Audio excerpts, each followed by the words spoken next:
사람이 태어날 땐 누구나 소명이 있다. 천세환. 저출산 문제 해결책은 젊은 가임기, 여성의 마인드 변화가 절대 필요? 지금 우리나라 저출산 문제는 굉장히 심각한 수준이다.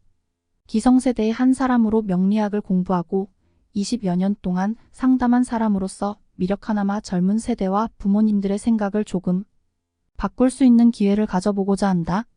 필자가 말하고자 하는 건 명리학의 학문에서 풀어볼 수 있는 문제를 말하고자 한다. 자녀를 출산 후 정부가 할 수 있는 정책적인 문제는 따로 있을 것이다. 필자가 말하고 싶은 건 왜 출산을 해야만 되는지에 대한 문제를 생각해 보고자 한다.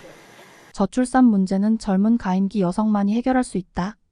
출산의 중요성을 모르면 나라의 존립의 문제가 곧 생길 수 있다.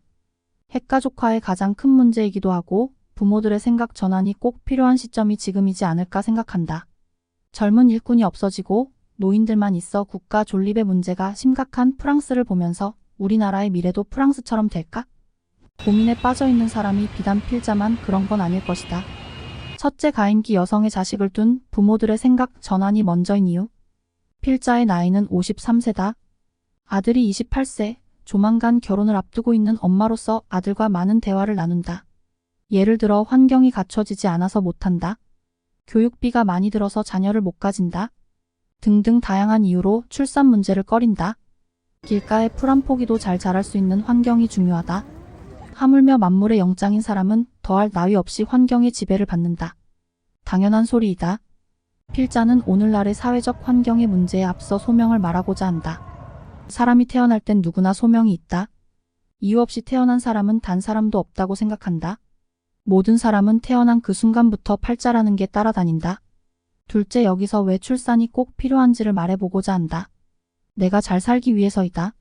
어떤 팔자던 나를 위주로 육친관계가 형성된다. 환경의 지배를 받는 사람은 모든 관계 속에서 살아가고 모든 생물은 유기적 관계로 살아간다.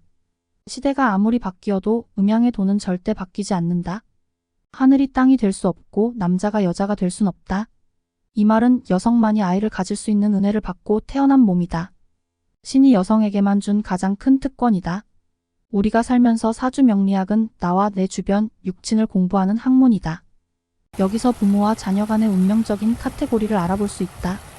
여성의 사주는 동서고금을 막론하고 예나 지금이나 남편 운과 자식 운을 제일 먼저 보게 된다. 결혼과 동시에 남편의 출세가도에 따라 부인을 천당도 보내고 지옥도 보내는 삶을 경험한다. 설령 남편이 출세해도 자식이 비뚤어지면 그 가정은 지옥이나 다름없다. 한 가정의 화목은 결국 자녀들의 웃음소리에서 비롯된다. 그럼 과연 우리 자녀들이 환경이 좋은지 나쁜지는 이미 탯줄을 끊는 동시에 바코드처럼 찍혀 나온다. 지금의 심각한 저출산 문제를 해결하는 방법은 여기에 있다. 여성 사주의 자식 운이 좋은 사람들이 있다. 예로 신사임당도 남편 복은 없었지만 이율곡이라는 데 성리학자를 둔 어머니로서의 삶은 훌륭한 사주였다. 이처럼 자식 운이 강한 여성들은 자녀를 출산함으로써 자녀들을 훌륭하게 성장시키는 계기가 될 수 있다. 특히 자식이 내 삶의 발목을 잡는다고 생각하는 요즘 젊은 세대들의 마인드가 바뀌어져야만 하는 이유다. 셋째, 명리학에선 인생을 3기로 나눈다. 초년기, 중년기, 말년기 3단계로 나눠 팔자 설명을 많이 하곤 한다. 유년기는 보통 부모운으로 흘러간다. 부모운이 좋은 자녀들은 명리학에선 인성이 잘 발달된 아이다. 인성이 발달하려면 사주가 신약해야지만 발복의 조건이 된다.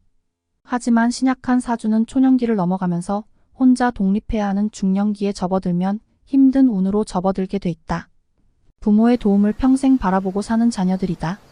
하지만 어릴 때 부모운이 없는 자녀는 사주가 신왕한 사주이다.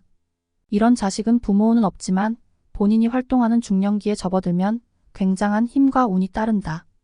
여기서 신왕한 여성들 사주가 자식 복이 많은 여성이다. 현재 내 모습에 모두 충족하면서 사는 사람은 한 사람도 없을 것이다. 신왕한 여성들은 출산과 동시에 자녀들이 나를 성장시킨다. 자녀들이 커갈수록 나의 자존심도 살고 부부 화합까지 만들어 온다. 사람은 서로 의지하면서 살아가야만 한다. 사람은 두 사람이 받치고 있는 형상으로 만들어진 글자다. 나를 받쳐주는 사람이 남편과 자식이 된다면 천군만마를 얻는 것과 같다. 이런 사주의 조건은 신왕한 여성 사주들이다.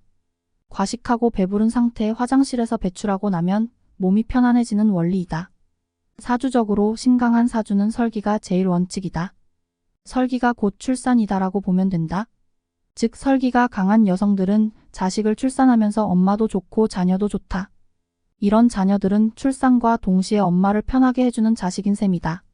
그런 자녀가 성장하면서 불효를 생각해보면 금방 답이 나올 것이다. 끝으로 엄마에겐 더없이 소중한 자식이 된다고 장담할 수 있다. 물론 자식이 나를 힘들게 하는 사주도 있다. 이런 여성은 사회생활에서 내 꿈을 이루는 게 차라리 나을 수 있다. 하지만 사회 진출도 어렵고 자아 실현하기도 어렵고 부모의 가정 환경도 어려웠다면 사회에서 성공하기가 그다지 쉽지 않은 현실 속에서 내가 뭘 잘할 수 있을까? 고민하는 여성들이 너무 많다는 걸 필자는 다양한 상담을 통해서 잘 알고 있다. 하지만 이런 어려운 환경에 있는 대부분의 여성이 자식 운이 좋은 분들이 참으로 많다. 사람의 운명은 평생 동안 좋을 수 없다. 중년의 삶은 결혼한 시점부터다. 배우자를 만나고 자식을 출산하는 과정이 중년 운이다. 나의 유년 시절이 어려웠다면 운기의 흐름상 중년은 좋을 수밖에 없고 중년이 좋다는 건 배우자와 자식 운이 좋은 거나 다름없다. 필자가 조언해주고 싶은 건 국가는 결국 사람이 있어야 존립하게 된다. 그 존립의 문제를 해결하는 건 우리 여성들의 마인드가 바뀌어야만 해결될 수 있다. 젊은 세대를 둔 기성세대 어머니들에게도 꼭 당부하고 싶다. 우선 눈앞에 보이는 육아의 고충으로 출산을 반대하는 딸들에게 과감히 출산할 수 있는 용기를 심어주는 게 우리 부모들의 역할이란 걸 명심하자. 출산을 안 하는 게 능사가 아니라 우리 자녀들에게 출산이 꼭 필요한 자녀들한테는 권유해야만 우리의 딸들도 살고 나라도 산다는 걸 당부하는 바이다. 요컨대 5천여 년 넘게 이어져 온 명리학은 최고의 인문학이요 생활의 지침서다. 맹신하지는 않되 적정한 부분은 참고해서 자녀의 앞길을 안내해주는 것도 부모의 큰 역할이란 걸 당부하고자 한다.